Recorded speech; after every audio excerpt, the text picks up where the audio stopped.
Рони беше от него. Борле беше. Борле, къде свидетел и двата, че и да го бием. Борле. Значи не е добре човека, нали, психически, той си ходи и си говори по улицата, леко пиян и леко луд. Да, колко, не знаеш колко е пиян, колко луд. Той може да си говори. Ема пак свързва нещо, някаква информация. Ма как бе, не, моля ти се, след като всичките ни знае като урод. Той да ми не моля, той значи него не. Ама след като знае, значи...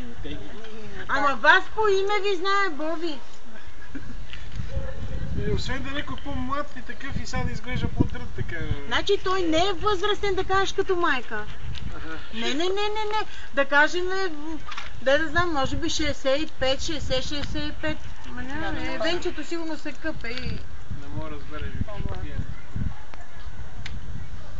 Тя ще ми звънне, като види, че съм такова и ще ви каже името кой е.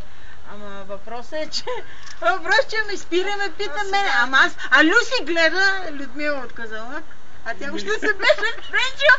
Вика, как приличаш на баба си?